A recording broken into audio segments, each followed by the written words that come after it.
Bonjour à tous, donc, je suis Frédéric Fabre, je suis technicien en charge des analyses physico-chimiques à Arc Nucléaire et du coup je vais vous présenter un peu notre activité. On va parler de sciences, physique-chimie et de patrimoine.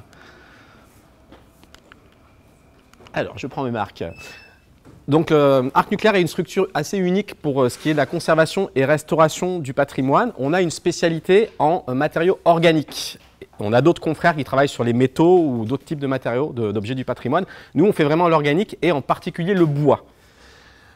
Alors, Arc Nucléaire est né de l'idée d'utiliser des techniques nucléaires pour la conservation du patrimoine. Il y a plus de 50 ans maintenant, un petit peu plus de 50 ans, une jeune équipe d'ingénieurs du CEA, à l'époque c'était encore tout nucléaire, le CEA de Grenoble, s'est demandé s'ils ne pouvaient pas utiliser des propriétés de radiation, en particulier les radiations gamma, pour traiter et conserver des objets du patrimoine. Alors on va parler beaucoup de conservation et de restauration. Je vais définir un peu les termes. D'où dans notre domaine, quand on dit conserver, c'est arrêter les dégâts du temps sur l'objet du patrimoine, faire en sorte que l'objet ne s'abîme plus. Et la restauration, c'est dans un deuxième temps, une fois que l'objet a été conservé, on a une équipe de restaurateurs qui va faire des gestes qui vont permettre à l'objet de retrouver une cohérence et puis de pouvoir, in fine, être présenté. C'est quand même le but de que les objets soient présentés dans des musées ou au public. Donc on est à la fois un atelier et un laboratoire. On a une équipe pluridisciplinaire, ça c'est important. On a donc des physiciens, des chimistes, et un biologiste, photographes, des restaurateurs qui ont été formés dans des écoles de restauration d'œuvres d'art, un conservateur et une équipe administrative. On est situé à Grenoble, sur le site de recherche du CEA. Donc on a 3000 m² de locaux techniques, irradiateurs. C'est le cœur d'Arc Nucléaire, mais ensuite, c'est développer d'autres activités, en particulier pour les bois gorgés d'eau. Je détaillerai un peu ce que c'est après. Donc des lyophilisateurs, des cuves et des bassins d'imprégnation. Il y a des ateliers de restauration, des réserves climatisées et des laboratoires d'analyse physico-chimique et biologique. Alors, on va commencer par un exemple. Alors, les bois, chez nous, on va les séparer en deux familles. Il y a les bois gorgés d'eau, c'est les bois qui sont les plus anciens. Ils peuvent avoir plusieurs centaines, voire plusieurs milliers d'années, parce qu'ils ont été conservés sous terre ou sous l'eau. C'est ceux-là qu'on va retrouver qui sont les plus vieux. Et on parlera ensuite des bois secs. Les bois secs, c'est des bois qui ont été conservés à l'air libre. Forcément, ils sont moins anciens, mais il y a d'autres problématiques de conservation et de restauration. Donc là, on va prendre l'exemple d'un bateau romain qui date du 1er siècle après Jésus-Christ, qui a été trouvé dans le Rhône. Le Rhône, c'est une source très, très foisonnante d'épaves, puisque le fleuve a beaucoup été utilisé, en particulier par les Romains, pour les marchandises. Alors, on va voir un peu les différentes étapes d'un traitement. Il y a d'abord le prélèvement, on parlera du conditionnement, des traitements qui sont mis en place chez nous, ensuite la restauration qui est faite chez nous aussi, puis enfin, le but c'est quand même d'installer dans un musée. Alors, on va remonter un peu en arrière, donc c'est fin 2010, il y a une décision qui a été prise de relever une épave du Rhône. Il faut savoir que tant qu'il n'y a pas de décision de traitement, les épaves, elles restent souvent là où elles sont, parce que vous verrez que sous l'eau, elles sont mieux. S'il n'y a pas de solution de traitement, on préfère qu'elles soient encore sous l'eau ou sous terre. À partir du moment où on les sort, il faut qu'il y ait derrière un traitement, des financements et tout ce qui va bien. Donc là, en 2010, il y a eu la décision, l'épave était connue depuis un moment, mais de la sortir, de la relever, c'est ce qu'on appelle, et elle allait aller dans un musée à Arles qui a construit une aile spéciale pour ce bateau. Alors voici un modèle en 3 dimensions du chaland restitué, que vous ayez un peu une vision de ce bateau. Il fait 30 mètres de long, c'était un bateau qui était dédié au transport de marchandises. Donc il a été décidé de le découper, puisqu'on ne pouvait pas sortir les bois gorgés d'eau, on va en parler après, ils ont quand même une certaine fragilité. Ils ont beau avoir conservé leur forme, on ne peut pas non plus les sortir, on ne peut pas sortir 30 mètres comme ça. Donc il a été décidé de faire des découpes. Il y a eu des découpes qui ont été faites sous l'eau et des découpes qui ont été faites aussi à terre. Alors voilà comment le principe un peu du relevage. Vous voyez un morceau de bateau qui a été découpé et qui est enfoui dans des sédiments. Donc les archéologues, les plongeurs archéologues vont glisser une espèce de structure métallique dessous et le sortir afin de garder un peu de sédiment aussi, qui lui permettent de garder un peu sa cohésion et de pouvoir être sorti. Donc là, il y a quelques images des opérations archéologiques. Nous, on n'a pas d'archéologues à demeure dans l'équipe, mais on travaille en étroite collaboration avec des équipes de l'INRAP, par exemple, ou de plongeurs archéologues. Donc voilà un peu comment ça se passe, un chantier de relevage et de prélèvement. Il faut installer une station et puis des engins de levage et ensuite une équipe de plongeurs évidemment. Puis on va descendre les structures métalliques que vous voyez pour aller relever pièce par pièce les objets, les bouts de l'épave. Il y a d'abord une phase de nettoyage et de démontage qui est faite sur le site. On essaye d'enlever quand même une partie des sédiments. Et enfin, un conditionnement et un chargement pour transport à Grenoble avec une obsession, empêcher le bois de sécher. Une fois que le bois est sorti, un bois gorgé d'eau, c'est une éponge en fait. C'est un bois qui, depuis plusieurs centaines, voire milliers d'années, c'est complètement gorgé d'eau. Les polymères constitutifs du bois dans les membranes cellulaires, cellulose, hémicellulose et lignine, ont été lessivés. Donc le bois a gardé sa structure, sa forme. En général, il s'est peu déformé. Il était dans un milieu anaérobie, ce qui limite aussi les attaques biologiques. Donc le bois est encore, en général, il a gardé sa forme et sa cohésion. Par contre, il ne faut surtout pas qu'il sèche. Vous allez voir pourquoi. Enfin, qu'il sèche de manière naturelle. S'il sèche à l'air libre, alors on va parler d'eau libre et d'eau liée. L'eau libre, c'est l'eau qui remplit les lumens du bois. Voilà, ça, on l'appelle l'eau libre, c'est celle qui part en premier. L'eau liée, c'est celle qui va être absorbée par les membranes.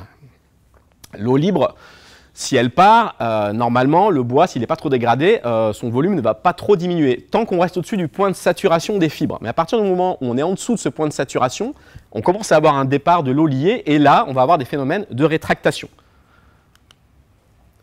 Alors, on va détailler un petit peu le principe de l'effondrement cellulaire. Le départ de l'eau libre dont on vient de parler, il met en jeu des forces capillaires. Donc, BGE, c'est des bois gorgés d'eau. On va faire deux exemples. Un bois peu dégradé, c'est assez rare, on en a parfois.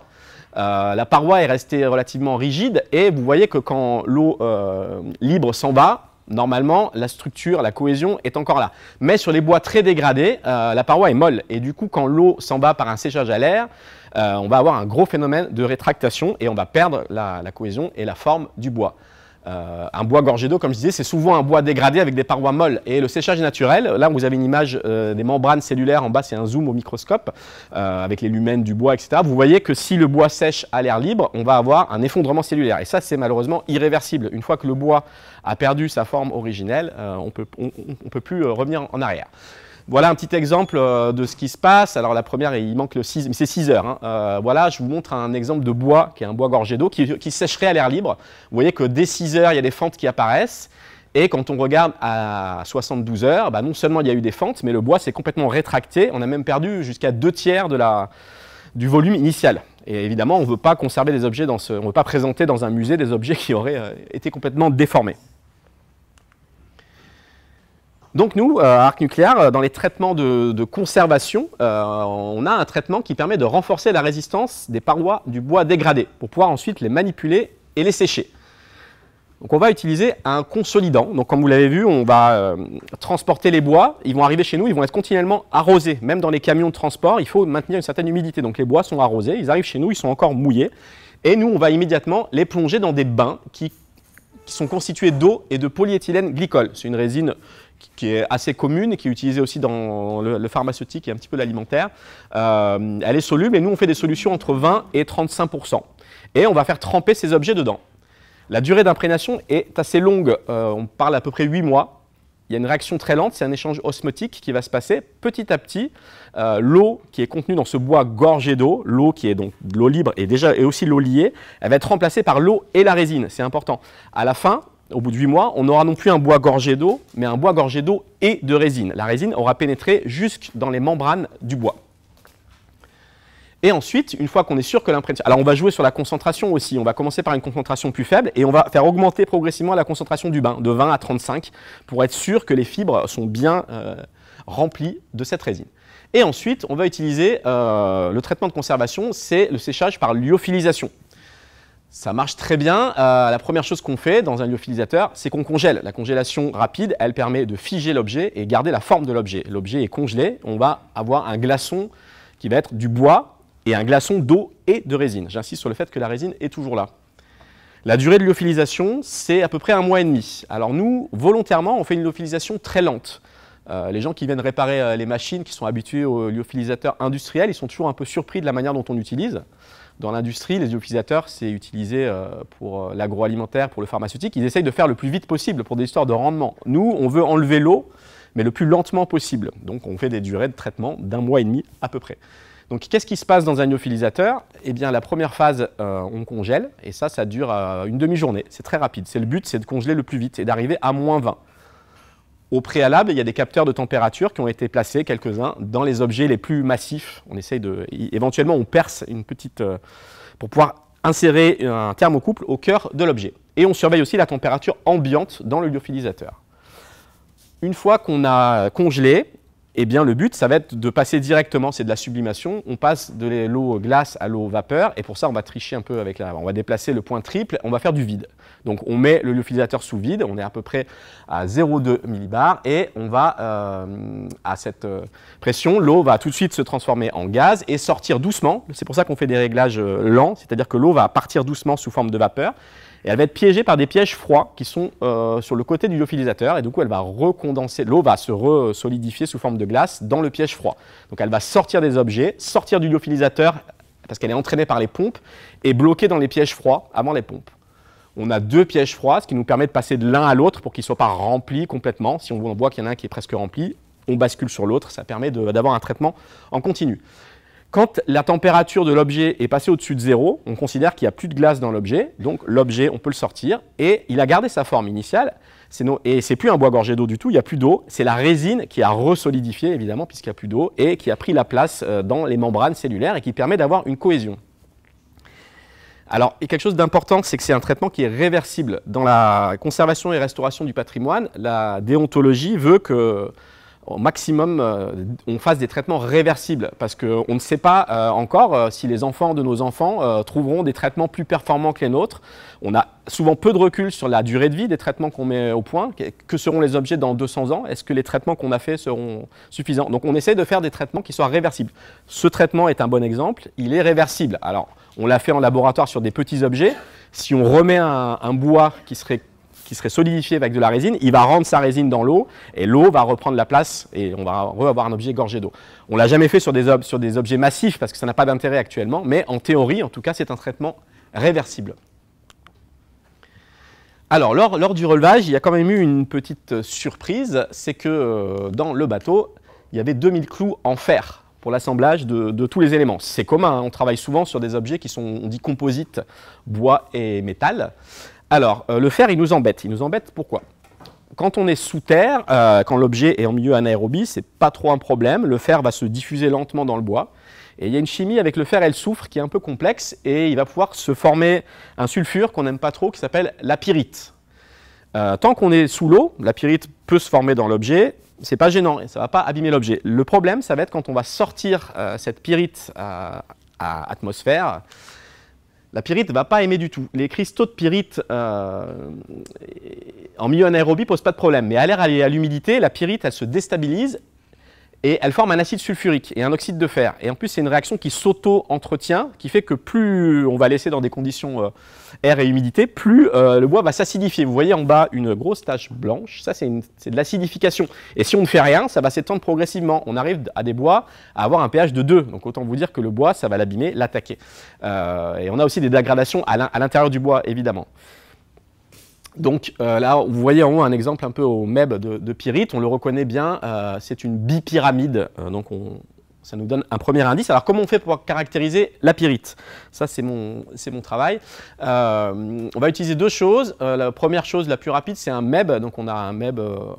Aujourd'hui, il existe des petits MEB de table qui ne sont pas maintenus ni sous vide ni sous froid et qui, en quelques minutes, permettent de donner des résultats. Alors, on va s'intéresser, j'ai rappelé rapidement le principe, on bombarde d'électrons. Nous, on s'intéresse aux électrons secondaires pour faire de l'imagerie, mais surtout aux électrons rétrodiffusés qui vont nous permettre, couplés à une sonde EDS, de faire de l'identification de matière, l'identification élémentaire.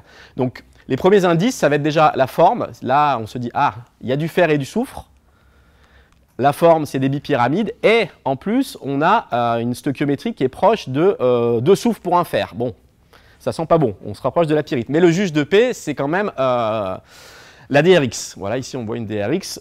Quand on a suffisamment d'échantillons, on le passe à la DRX, donc diffraction des rayons X. Et là, on va avoir accès au réseau cristallin. Et là, bah, c'est un bon exemple. Vous voyez, les pics rouges, c'est les pics caractéristiques de la pyrite. Donc là, bingo, on est tombé sur un échantillon plein de pyrite.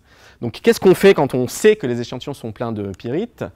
Eh ben, alors, on n'est pas les seuls à rencontrer ces problèmes. Tous les laboratoires de conservation et restauration qui travaillent sur le bois connaissent ça. L'exemple le plus flagrant, c'est le Vasa. Vous avez peut-être entendu parler, c'est une épave d'un bateau complet. Il est très connu parce qu'il a coulé au moment de sa mise à l'eau. Donc il est complètement neuf et intègre, malgré plusieurs centaines d'années. Il est en Suède, conservé en Suède. Donc c'est les premiers qui ont fait ce genre de traitement, comme nous, par lyophilisation. Et ils ont eu des problèmes d'acidification. Donc depuis 2004, ils ont installé une climatisation et une gestion très très rigoureuse des conditions climatiques. Et ça permet déjà de limiter la quantité d'acide formé. Qu'est-ce qu'on peut faire? Alors, il y a le mode préventif, c'est extraire la pyrite. Alors, c'est pas simple. Il y a des traitements physico-chimiques qui sont essayés. Le problème, c'est que ça fait appel à des oxydants et des réducteurs puissants, et ils peuvent aussi attaquer le bois. Donc, c'est bien d'attaquer la pyrite et de l'enlever, mais si on attaque aussi le bois, c'est pas intéressant non plus. À minima, il faut la stabiliser pour éviter qu'elle puisse réagir. Et après, on a le mode curatif. C'est ce qu'on fait quand même le plus souvent. Donc les restaurateurs vont enlever les clous, clou par clou, vous verrez dans la diapo d'après, et ils vont appliquer, ils vont cureter, c'est-à-dire qu'ils vont enlever un petit peu de matériel, ils vont essayer, en essayant de doser quand même ce qu'on enlève pour ne pas abîmer trop l'objet, mais on enlève la couche supérieure qui est pleine de pyrite, et ensuite ils peuvent appliquer un produit de type base, c'est des sébasates de calcium ou de sodium, et ça permet de neutraliser une attaque acide si elle se passait. Alors il y a des projets en cours, comme je disais, de recherche à Arc Nucléaire, comme dans d'autres labos. C'est une chimie qui est très complexe, la chimie du fer et du soufre. Elle fait appel aussi à de la biochimie. Donc voilà, on n'est pas les seuls à chercher, mais il y a des pistes intéressantes qui apparaissent. Donc ici, on voit le retrait des 2000 clous. Donc autant vous dire que c'est un boulot fastidieux, mais le boulot de restaurateur, de toute façon, c'est un boulot de patience. Et le curetage et ensuite l'application de sébasates. Alors, on a un autre traitement on va enfin parler du cœur de métier d'Arc Nucléaire. C'était quand même à la base le rayonnement gamma. Donc à quoi nous sert le rayonnement gamma? Il peut servir à deux choses, en particulier la consolidation des parties qui sont encore trop fragiles pour permettre leur manipulation. Il y a des parties de bois dégradées, on ne peut pas les traiter par lyophilisation, elles sont trop dégradées, elles sont trop fragiles, on n'y arrivera pas. Donc là, on va faire un traitement. Alors là, on fait une entorse à la déontologie, et c'est un traitement irréversible. Mais on l'appelle le traitement de la dernière chance. Traitement Arc Nucléaire, il s'appelle, puisqu'il a été créé par Arc Nucléaire. Il est irréversible, mais il permet de sauver l'objet. Donc après, il faut peser le pour et le contre, mais parfois, souvent, on préfère sauver un objet que de ne pas pouvoir le traiter. Donc comment on fait? Eh bien, on va imprégner l'objet par un phénomène de vide pression. On va faire rentrer de force une résine assez visqueuse, du styrène polyester, dans l'objet. On veut être sûr que l'objet soit rempli de cette résine. Et ensuite, on va polymériser par irradiation, sous rayonnement gamma. C'est une résine qui est radiopolymérisable, donc on va initier une réaction radicalaire, on va voir détailler un petit peu après, et ça va consolider le bois.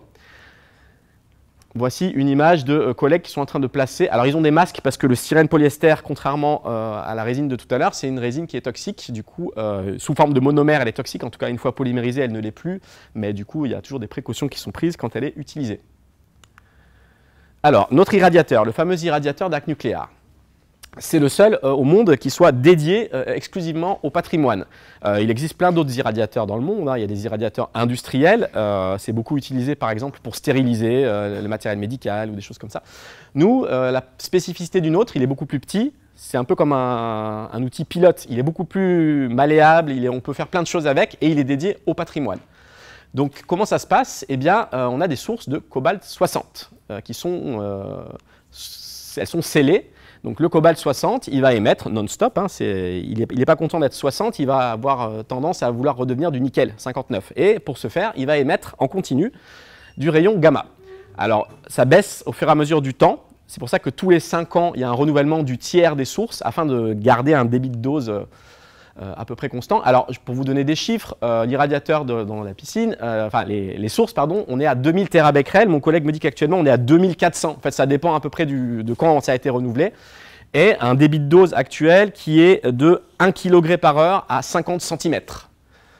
Alors comment on fait pour utiliser cette machine qui a plus de 50 ans?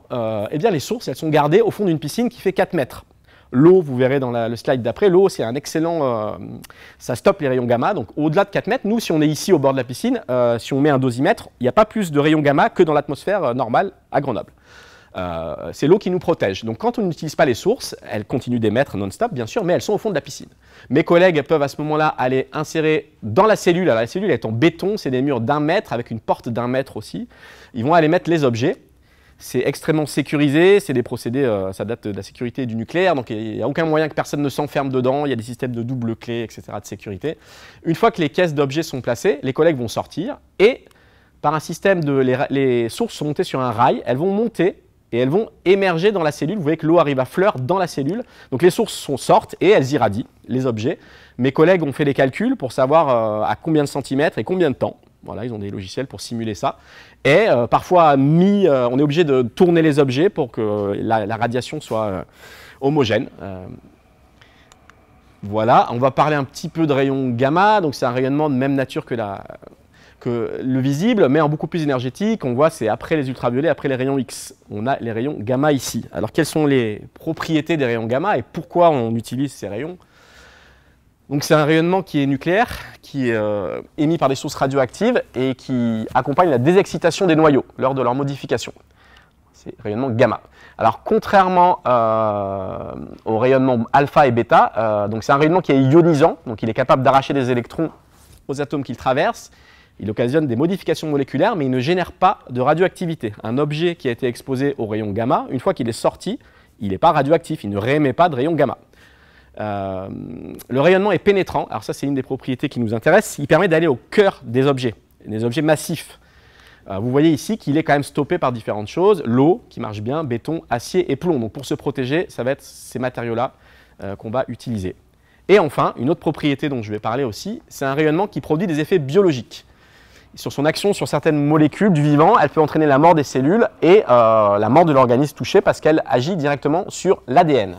Donc c'est pour ça qu'il faut impérativement des conditions de sécurité pour que les humains ne soient pas irradiés, évidemment, mais on utilise ces propriétés dans la désinfestation. C'est la deuxième utilisation de nos rayons gamma.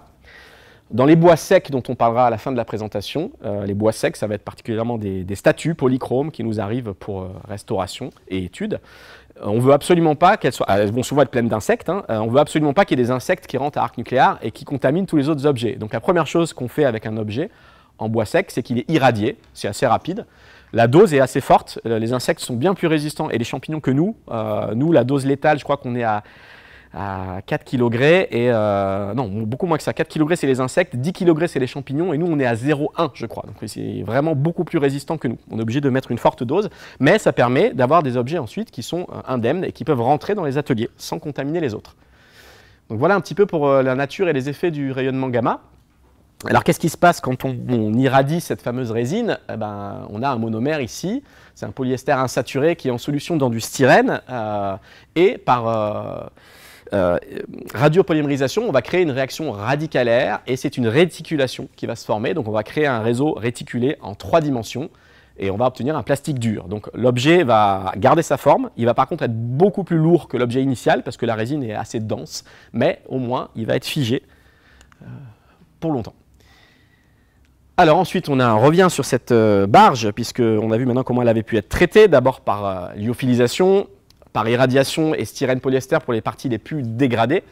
Donc une fois que tout ça a été fait, il faut concevoir un support et le réaliser. Alors on a la chance d'avoir dans notre équipe un mécanicien, un atelier de mécanique, donc qui peut créer des supports sur mesure. Ensuite, en parallèle de ça, il y a la restauration. Donc la restauration, c'est le boulot des restaurateurs. Donc ils vont, déjà, il y a un gros boulot, c'est comme un puzzle géant avec l'aide des archéologues. Vous voyez qu'il y a des milliers de petites pièces qu'il faut remettre dans l'ordre. Il faut savoir pour ça comment sont fabriqués les bateaux. Et ça, c'est le métier soit des restaurateurs, soit des archéologues. Ensuite, il y a des gestes de restauration. Vous voyez qu'il reste des taches blanches. Ça va être le polyéthylène glycol qui peut suinter en surface. Il faut faire du nettoyage. Ils vont enlever des clous, comme on l'a vu tout à l'heure. Bon, c'est tout un boulot de restauration. On remonte la sole et les bordées. Alors ça, c'est des termes de bateau, mais c'est des pièces du bateau. Il y a le fond et les bords, ici qui sont en train d'être remontés. Voilà, là. Pièce par pièce, on le monte sur son support. À nouveau, on le redémonte. Le support est peint. Et puis ensuite, il faut transporter tout ça jusqu'au musée. Il faut remonter le support, remonter le bois. Alors, à l'époque, il avait été utilisé une nacelle pour ne pas marcher sur le bois, parce que le bois, même consolidé par lyophilisation, il reste quand même, si on le jette par terre, il se casse. Si on marche dessus, il peut se casser. Donc, ils avaient préparé une nacelle pour pouvoir intervenir et faire le remontage sans abîmer le bois. Et vous voyez enfin le bateau au musée d'Arles, mise en situation, une muséographie, avec des objets qui ont été trouvés autour, qui montrent que c'était un bateau qui transportait des vivres. Voilà, on va parler d'une autre compétence d'Arc Nucléaire, c'est l'étude et la restauration des sculptures en bois polychrome. Je travaille beaucoup dessus. Donc on parle de bois sec, là, c'est plus des bois aussi anciens, mais on travaille beaucoup sur des statues du Moyen-Âge. Pas mal d'art religieux, parce qu'il y a beaucoup de communes ou de paroisses qui ont des statues dans les églises qui sont assez anciennes. Il y a d'ailleurs un concours qui permet aux petites communes de France de candidater pour... elles n'ont souvent pas les budgets pour restaurer, et on a un patrimoine très riche en France et les petites communes aussi. Et du coup, chaque année, il y a 3 ou 4 lauréats qui gagnent. Alors, il y a un jury avec Arc Nucléaire et d'autres membres qui vont décider que ces œuvres peuvent être restaurées gratuitement par Arc Nucléaire pour contribuer à la sauvegarde du patrimoine. Donc on va parler de ça, l'étude et la restauration des sculptures. Alors, quelles sont les étapes du travail? Bon, j'ai parlé la prise en charge, on aurait pu le mettre ici, mais il y a l'irradiation. Hein, on va irradier une première fois au rayon gamma pour être sûr qu'il n'y a pas d'objet. Parfois, il y a une étude de la structure. Alors là, c'est des images de rayons X ou de scanner. Ça, on n'en a pas nous, mais on peut le faire à l'hôpital, par exemple, ou avec des confrères. Ensuite, l'étude de polychromie. Ça, je vais vous en parler parce que je travaille beaucoup dessus. Enfin, les gestes de conservation et de restauration. Puis le but, c'est quand même qu'à la fin, l'objet retrouve sa place, qu'il puisse être reposé et restitué. On va prendre 2 exemples. Le premier, c'est une Vierge à l'enfant qui date du XVIe siècle. Alors, vous voyez ici, ça peut surprendre, tous ces petits papiers. Ça, c'est dans les premières étapes de prise en charge. Ça s'appelle un facing. Les collègues qui arrivent sur site, c'est souvent nous qui allons chercher les statues, enfin mes collègues restaurateurs. Ils posent ce genre de petits sparadraps parce que ça permet, souvent, la peinture commence à se décoller, il y a des écailles. Et ça permet de transporter sans que les écailles ne tombent. Le but, c'est quand même de perdre le moins possible. Donc, dans un premier temps, ils vont mettre des facings un peu partout. Et ensuite, vous verrez dans les gestes de restauration, ils ont des techniques pour refixer les écailles qui sont en train de tomber. Alors d'abord l'étude structurelle, et bien ici il y avait eu la chance d'avoir un scanner, donc on peut voir que c'est une statue qui est monoxyle, comme c'est souvent le cas, une seule pièce de bois, un tronc d'arbre, on voit des fentes radiales, ça permet aux collègues de savoir si l'objet est fragile, pas fragile. Souvent les statues sont évidées ici pour qu'elles pèsent moins lourd, là c'est pas le cas, c'est vraiment une statue qui est en demi-tronc plein. Et ensuite, on va procéder à une étude de polychromie. Alors, à quoi ça sert l'étude de polychromie? Ça sert à 2 choses. Ça sert à mieux connaître l'œuvre et à la documenter. Une fois qu'on a étudié l'œuvre, elle sera mieux connue, il y a un rapport qui va la suivre, et puis ça sera pour le futur, pour les enfants de nos enfants. Si un jour on retravaille sur ces statues, les futurs qui travailleront dessus auront déjà bénéficié des études préalables, et tout ça sera archivé et suivra l'œuvre. Et ça sert aussi beaucoup aux restaurateurs pour orienter une proposition de traitement et évaluer l'intérêt et la faisabilité d'un dégagement. Ça, on en parlera à la fin, c'est un cas un peu extrême de restauration, un dégagement de polychromie. Alors, l'étude de polychromie, elle commence par une observation au microscope optique ou à la binoculaire. Les restaurateurs passent énormément de temps à observer.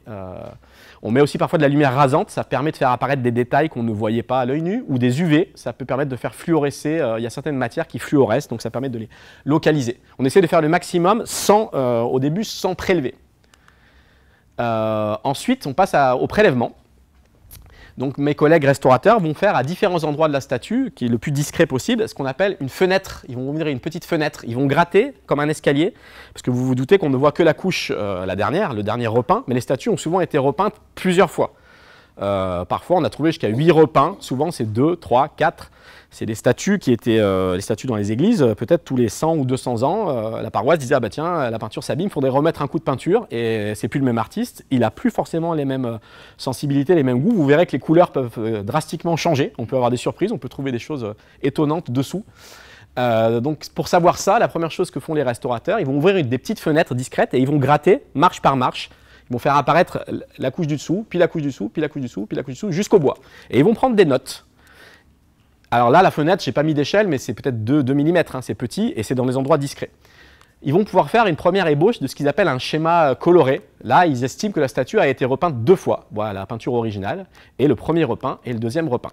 Ça, c'est leur idée. Parfois, ils peuvent se tromper. Moi, je vais complémenter et affirmer ou infirmer leurs suppositions grâce à des analyses, mais ça, c'est leur première idée des différentes aspects de la statue selon les époques. Donc là, il y a eu 3 repeints successifs.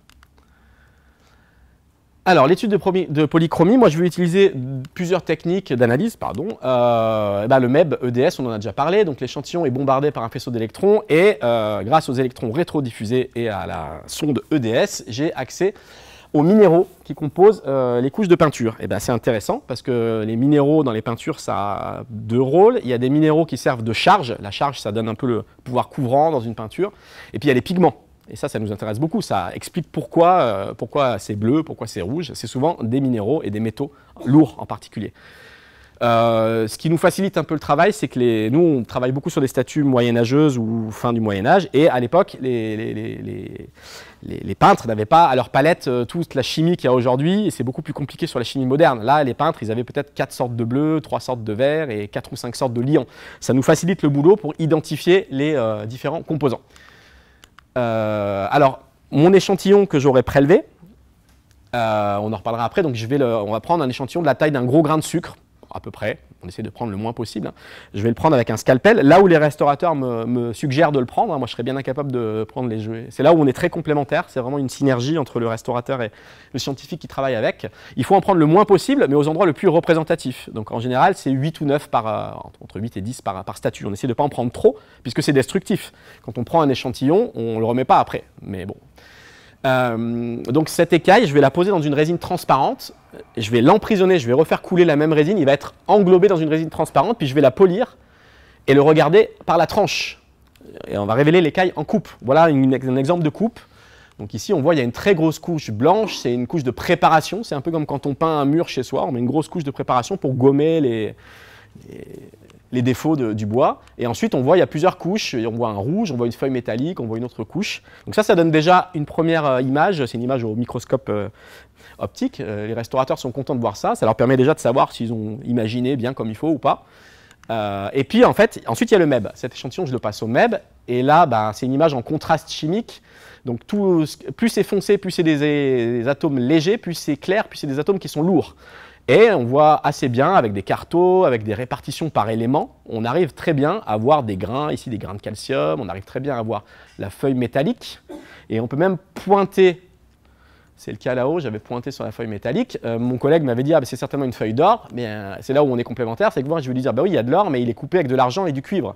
Ça, sans analyse, le restaurateur est bien incapable de savoir, et puis il est intéressé de connaître les proportions de l'alliage aussi. Ça pourra l'orienter après sur sa méthode pour restaurer. On utilise aussi une deuxième technique, parce que dans les peintures, il n'y a pas seulement des minéraux, il y a aussi de l'organique. Il faut un liant pour une peinture. Donc le liant, ça va être soit de l'eau, soit de l'huile, soit un liant avec de l'œuf, un vernis, une laque. Et ça, c'est très intéressant aussi pour le restaurateur de le savoir, puisqu'il ne va pas intervenir de la même manière sur une peinture à l'huile que sur une peinture à l'eau. Donc il a besoin de connaître la composition des couches. Pour ça, je vais utiliser l'infrarouge, avec un microscope infrarouge. C'est assez fastidieux parce qu'on ne peut pas travailler sur les coupes. Malheureusement, notre microscope n'a pas une résolution, le faisceau est plus large que les couches, donc je ne peux pas aller pointer sur mon écaille qui est déjà en coupe. Je suis obligé d'utiliser la deuxième moitié du prélèvement qui fait un grain de sucre, donc j'ai coupé en deux, et je suis obligé d'aller séparer mécaniquement, d'aller gratter mécaniquement avec un scalpel sous une loupe binoculaire, un petit peu de blanc, un petit peu de rouge. C'est des couches qui font 20, 50, 100 microns, donc c'est petit. On n'y arrive pas toujours, là, par contre, sur un échantillon comme ça, je sais que je ne peux pas avoir accès à toutes les couches, mais au maximum, on essaye d'avoir un peu de blanc, un peu d'orange, un peu de vert, un peu de rose. Et je les mets dans une cellule d'écrasement, puis je les étudie avec l'infrarouge. L'infrarouge, c'est super parce que c'est un outil, donc ça utilise les propriétés, ça fait vibrer les liaisons chimiques, et ça nous donne des indices sur les groupements fonctionnels chimiques, et c'est l'outil idéal pour identifier les composés organiques, la colle, l'huile, la résine. Et parfois, certains minéraux répondent très très bien. Donc là, l'exemple, on avait étudié cette couche de préparation. On a vu, ça c'est un spectre infrarouge, on voit ici qu'il y a, c'est de la colle de peau, on reconnaît parce qu'on a des spectres de référence, puis on voit aussi les fonctions amide 1 et 2, c'est les protéines qui sortent, donc là on sait par comparaison que c'est certainement de la colle de peau.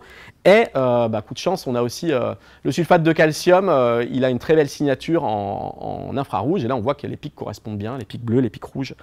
Voilà. La difficulté pour interpréter ce genre de spectre, c'est que c'est un spectre qui est cumulatif, le spectre infrarouge, il analyse tout ce qu'il y a, et dans une couche de peinture, il y a plein de choses. Donc en fait, c'est parfois difficile de savoir à quel pic, à quoi on attribue tel pic, puisque tout ça, ça s'additionne, bien sûr. Voilà, on va parler rapidement des opérations de conservation et de restauration, donc le fixage, le nettoyage. Alors le nettoyage, elles sont bien contentes de savoir de quoi sont composées les peintures. On ne nettoie pas pareil une peinture à l'eau qu'une peinture à l'huile. Les restaurateurs et restauratrices ne vont pas utiliser les mêmes produits. Les lacunes, ils peuvent être mastiquées si c'est gênant pour la structure de l'objet. Savoir qu'on fait des retouches, elles vont faire des retouches, mais ça va être toujours à l'aquarelle. Il faut que ce soit réversible. C'est le même souci de réversibilité. Il faut que les retouches puissent être enlevées d'un simple coup de chiffon et surtout que ça ne dénature pas l'œuvre. Le but, c'est pas de faire comme si l'œuvre était toute neuve. On ne restaure plus comme ça aujourd'hui. Si l'œuvre est abîmée, on va laisser les défauts de l'œuvre, mais on va quand même mastiquer ou retoucher pour un souci de cohérence visuelle, que l'œuvre ne choque pas les gens, qu'elle soit vue quand même de manière cohérente. Mais on ne va pas repeindre à nouveau et on ne va pas essayer d'imiter la peinture qui était là. Ce n'est pas le but. Et enfin, il y a des comblements qu'on appelle structuraux qui peuvent être pour stabiliser quand c'est beaucoup trop abîmé. On va faire rapidement un... Alors ici, on voit avant, après. Elle a simplement été nettoyée, c'est souvent le cas, mais on voit quand même qu'elle elle est retournée ensuite in situ dans son église. On va prendre un deuxième exemple avec un cas plus drastique de traitement de restauration, qui s'appelle un dégagement de polychromie. Donc moi, c'est une Sainte Barbe qui date de fin du XVe siècle. Donc on refait l'étude de polychromie. Ici, on voit mieux que tout à l'heure, c'est l'échelle, voilà, quand ils vont ouvrir une petite échelle stratigraphique pour regarder les différentes couches. Et grâce à ça, ensuite moi je vais prélever. Là on voit, je suis en train de prélever avec mon scalpel. Donc voilà la statue comme elle nous est arrivée. Et voilà les différents schémas colorés qu'avaient fait mes collègues. Donc on voit qu'elle a été repeinte une première fois, deuxième fois, troisième fois et quatrième fois. Ça correspond à cet état ici. Donc voici le prélèvement, les prélèvements, un exemple de prélèvement. Donc par exemple, si on prélève ici, sur le manteau, voilà la coupe qui correspond, sa vue en MEB, et on va bien retrouver les différentes couleurs. On voit d'abord la préparation, le vert qu'on voit ici, les deux oranges qui sont de cette époque-là, le bleu clair qui est là, et enfin les deux nuances de bleu qui sont d'abord là, puis là. Donc on retrouve bien toute la stratigraphie, et moi j'ai accès après avec mes analyses à la composition, comme je vous l'ai expliqué, de toutes les couches de peinture. Ici, il a été décidé, c'est rarement le cas, c'est 1 à 2 fois par an, que cette statue était plus intéressante dans un état antérieur. Plus les statues sont repeintes, plus elles perdent en finesse. À la base, c'est une sculpture en bois. Plus on va mettre de couches de peinture, plus la sculpture en bois va perdre en détail, en finesse. Parfois, le dernier repeint n'est pas très heureux. Au XVIIe siècle, c'est tendance à y aller avec des gros pinceaux et pas très... Et l'étude de polychromie a permis à mes collègues de se dire qu'un des états antérieurs était beaucoup plus intéressant, esthétiquement et historiquement. Elles ne décident pas toutes seules, c'est une proposition qu'elles font aux propriétaires de l'œuvre, ça peut être une église, un musée. La décision est prise par un collège, c'est une décision collégiale, elle n'est pas prise seule, mais parfois il est décidé de revenir à un état antérieur. Alors c'est destructif, hein, quand on va enlever des couches de peinture, elles ne seront plus jamais là. Donc on modifie l'œuvre, mais on la ramène à un état antérieur parce qu'on a jugé qu'elle était plus intéressante. Et bien ici, elle a été ramenée à son premier repeint. C'est ça qui a été jugé le plus intéressant. Alors du coup, on ne mélange pas, on ne dit jamais « Ah ben, c'était plus chouette la robe en bleu et la couronne là et là ». On ramène à un état qui est cohérent et qui date d'une certaine époque. Ici, vous allez peut-être me poser la question, mais j'y réponds d'avance parce que je l'ai souvent. Pourquoi il n'y a pas la couronne? En fait, la couronne ici, il a été démontré qu'il n'y avait qu'une partie originale et l'autre partie, c'est un ajout. Il a été ajouté. Donc à cette époque-là, il manquait la moitié de la couronne. Donc on respecte ça. On ne laisse pas la couronne complète. Mes collègues ont supprimé la partie ajoutée ici de couronne et n'ont laissé que l'original. Voilà, alors quelques images qui montrent un petit peu le travail. C'est fastidieux, c'est plus de 1000 heures de travail. Alors ça coûte très cher en main d'œuvre, hein, surtout. On peut enlever des couches mécaniquement, en grattant, on peut l'enlever chimiquement. C'est là aussi tout l'intérêt de connaître la composition des couches. On n'enlève pas pareil une couche à l'huile, à l'eau, etc. Souvent, elles font des photos à mi-dégagement. Ça permet de voir, c'est très parlant. Donc là, on voit bien. Oui, c'est plus usé en dessous, effectivement, mais par contre, les détails du visage, elle est beaucoup plus expressive. On voit que les carnations, donc c'est la peau, il y a plus de nuances au niveau des lèvres aussi. Donc voilà, ça les a confortés dans leur choix. Donc voici la statue comme elle nous est arrivée. La voici à mi-dégagement, puis la voici complètement dégagée. Donc elle n'a pas tout à fait le même aspect, mais elle a pu être restituée ensuite telle qu'elle. Alors je regarde où j'en suis, point de vue du temps, eh ben, on va finir. Voilà, alors quelques exemples de restauration un peu impressionnantes ou drastiques. Là, c'était un dégagement de polychromie, non, consolidation, pardon, comblement et retouche. Et ici, un dégagement de polychromie, on voit que parfois, les statues sont tellement encrassées qu'on n'y voit plus rien. Et en fait, il y avait dessous, très très bien conservé, une polychromie très vive et beaucoup plus intéressante que cette couche d'encrassement noir. Et enfin, pour finir, je passe quelques minutes sur des réalisations un peu emblématiques d'arc nucléaire, voilà, qui font parler un peu de nous dans la presse. J'en prends deux. Le bébé mammouth Chroma, c'était dans les années 90, si ma mémoire est bonne. Donc en Sibérie, tout là-haut, il n'y a pas grand monde, mais les locaux avaient quand même remarqué que des renards tournaient toujours autour du même endroit. Ils sont allés voir et il y avait quelque chose qui dépassait de la glace. Ils avaient l'impression de voir un animal, donc ils ont appelé des scientifiques qui ont vu sur place ce qui ressemblait à un bébé mammouth. Donc ils se sont dit, ah bah tiens, il avait l'air assez bien conservé, il y avait encore de la laine, oui, des poils et de la peau. Il manquait la trompe, peut-être mangée par les renards, on ne sait pas. Mais du coup, les scientifiques russes se sont dit, bah, super, belle découverte, mais qu'est-ce qu'on fait? On ne veut pas le décongeler, il était conservé par congélation, mais si on le décongèle, on ne veut pas réveiller des vieux virus ou des macrovirus ou des bactéries de 50 000 ans. Donc qu'est-ce qu'on fait? Ils ont pensé à arc nucléaire, ils se sont dit, arc nucléaire, ils ont une technique d'irradiation. L'irradiation, ça tue, y compris les virus, selon les doses qui sont choisies. Donc il a été transporté chez nous congelé, parce qu'on peut irradier congelé. Il a été transporté dans de la glace, alors voilà ici la prise en charge par les Russes, transporté dans des caisses avec de la glace carbonique, donc il a pu arriver chez nous congelé. Il a été irradié une nuit chez nous, et puis ensuite les scientifiques ont pu l'étudier, ils l'ont décongelé, ils l'ont étudié, ils ont pu voir ses organes, son dernier repas, je crois que c'était le lait maternel, des traces de fractures, peut-être la cause de sa mort. 50 000 ans, je crois qu'il pesait à peu près 2 kg, 80 kg, excusez-moi, et qu'il avait à peu près entre 1 et 2 ans. Ensuite, il a été recongelé, puis il est en Russie, mais parfois il est exposé dans une vitrine. Voilà, il a pu aller au Puy-en-Velay, par exemple, une fois. Et le dernier exemple, dont vous avez peut-être entendu parler, parce qu'on en a reparlé récemment pour les 50 ans d'arc nucléaire, donc c'est Ramsès II, donc ça date, c'est dans les années 70. Au musée du Caire, il y avait des odeurs et surtout des colorations vertes sur les bandelettes de la momie. Les Égyptiens étaient paniqués, qu'est-ce qu'on fait? Ils ont pensé à arc nucléaire également. Mais l'exigence des Égyptiens, c'était que Ramsès II soit traité comme un chef d'État. Donc c'est véridique ce que je vais vous raconter. Ramsès II est arrivé en avion, il a été accompagné par une fanfare militaire et il a été traité à Paris, puisqu'il ne voulait pas qu'il soit traité à Grenoble, c'était la capitale. Donc les scientifiques de Grenoble sont montés à Paris, ils avaient fait des calculs, il y a un irradiateur à Saclay au CEA, coup de chance. Et du coup, il a été irradié à Saclay et il est reparti avec la fanfare militaire, le cortège qui a traversé Paris. Et il est retourné, et depuis, apparemment, tout va bien. Il est au Caire. Les scientifiques en ont profité pour l'étudier parce que du coup, c'était l'occasion rêvée. C'est pas souvent que. Voilà. Donc, il y a eu plein d'analyses, de biologie, de radio, qui ont permis d'améliorer beaucoup la connaissance de cette momie. Voilà. Donc, c'est quelque chose qui date un petit peu, mais c'est assez emblématique pour arc nucléaire. Et voilà. Eh bien, écoutez, je vous remercie pour votre attention.